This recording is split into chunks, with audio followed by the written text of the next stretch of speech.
Part 1, A Life in Shadows. Yosef had been sleeping under the same tree in downtown Jerusalem for the past 7 years. Each morning, the sun would pierce through the rustling branches, waking him with the same question in his heart: will today be any different? Once a cook in a small eatery, Yosef's life had crumbled after a fire destroyed both the restaurant and his dreams. With no savings and no family to turn to, the streets became his only shelter. Each day was a battle, not just against hunger and cold, but against the loneliness that came with being invisible. Passers-by often turned their heads. Some offered him a shekel or a piece of bread. Others hurried by, pretending he didn't exist. But Yosef had grown used to this world. He had accepted his fate until the day he locked eyes with someone he never expected to see, walking alone through the old stone streets. Benjamin Netanyahu. Part 2, An Unexpected Encounter. It was a quiet Wednesday afternoon. Netanyahu had left his motorcade behind and decided to walk incognito, wearing a plain coat and a baseball cap. He was nostalgic, missing the old Jerusalem that raised him. As he strolled past a familiar alleyway, he noticed a man sitting on a crate, organizing empty soda cans like treasures. Something about Yosef stopped him. Netanyahu approached slowly. "What are you doing?" he asked, not condescendingly, but curiously. Yosef looked up, surprised. "Organizing my stock," he smiled. "They are worth something to me."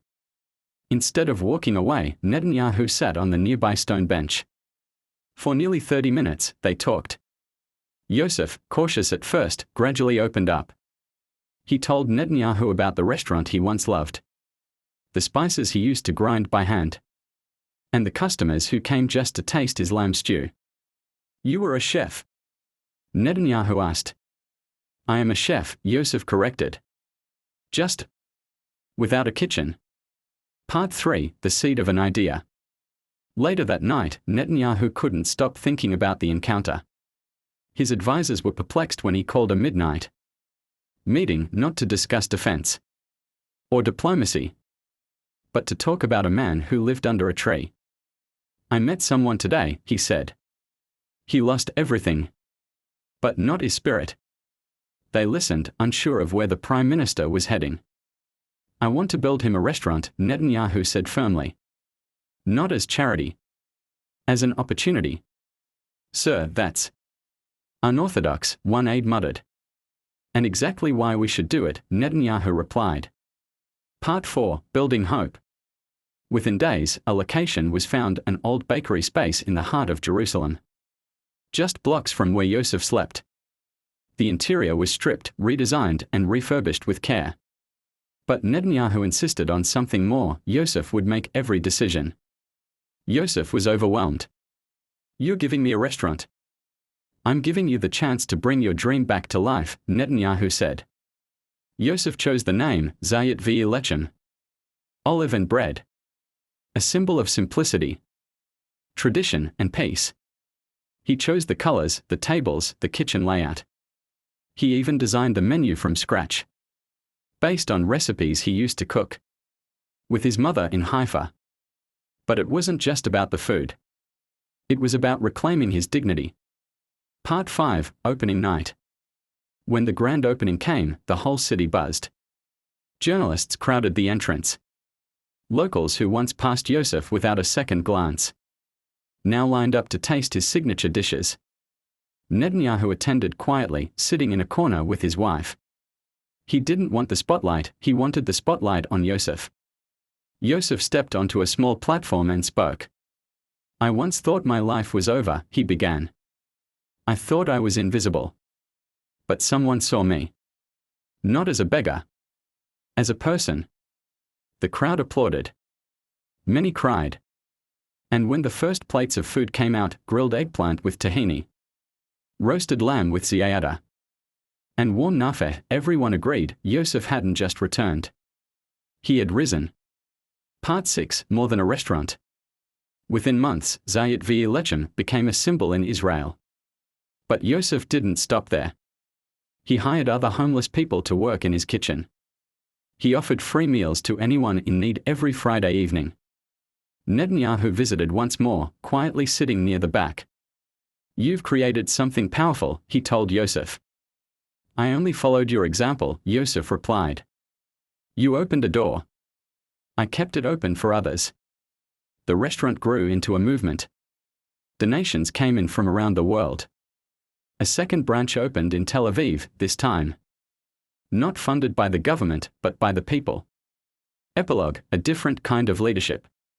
Years later, when Netanyahu was asked in an interview what moment made him proudest in his political career, he didn't mention treaties or speeches. He said, "I once met a homeless chef, and I watched him turn a kitchen into a beacon of hope." That was leadership.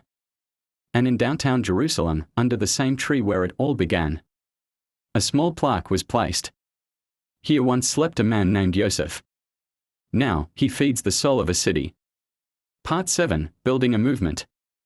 Yosef wasn't just serving food at his restaurant, he was serving second chances. The first person he hired as a waiter was a man he'd once shared a blanket with on a cold Jerusalem night. Then came a dishwasher, an ex-addict trying to rebuild his life. One by one, Yosef filled his kitchen with people society had written off. And one by one, they proved the world wrong. Every Friday evening, the back room of Zayat Lechem transformed into a free dining hall. No cameras. No posters. No press. Just warm plates served with respect to anyone in need. The people of Israel noticed. Donations poured in. News outlets began to call Yosef the chef of hope. International magazines flew in for interviews. Netflix even made inquiries. But Yosef always answered the same way.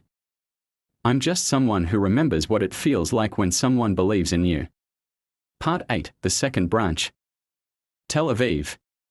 1 year after the restaurant's grand opening, something unexpected happened.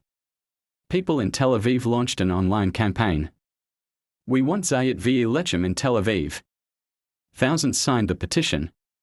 But this time, it wasn't the government funding the expansion, it was the people. The second branch was built by volunteers.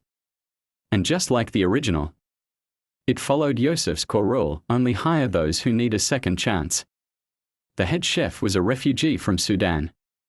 The waiter was a young man who had served time but was determined to change. The manager had once been a successful accountant until life happened. This wasn't just a restaurant. It was a mirror that reflected the better side of society. Part 9, Yosef's challenge: growth and integrity. With success came temptation. Investors approached Yosef. Offers came in from New York, Paris, Dubai. "Franchise the brand," they said. "We'll make Zayat Lechem global." The offers were in the millions. But Yosef said no. "This is not a brand. This is a mission," he replied. He knew that not every plate was just food. It was a story. A chance. A soul. Instead of selling out, Yosef founded the Zayat Lechem Foundation. The mission? To feed the hungry, train the homeless, and give jobs to the forgotten. The foundation's headquarters. The floor right above the kitchen. Part 10, a plaque under a tree. Years later, the city of Jerusalem held a quiet ceremony. Under the very tree where Yosef had once slept, they placed a plaque. No politicians. No cameras. Just a few people who remembered. It read, "Here once slept a man named Yosef. Now, he feeds the soul of a city." Netanyahu was there in a simple coat and hat. No guards. No speech. Just a knowing nod across the crowd to Yosef. They didn't need words. Everything had already been said. Part 11, The World Listens. Yosef's story became the subject of a Netflix documentary. Clapperboard: From Shadows to Spice, The Yosef Story. It won an Emmy.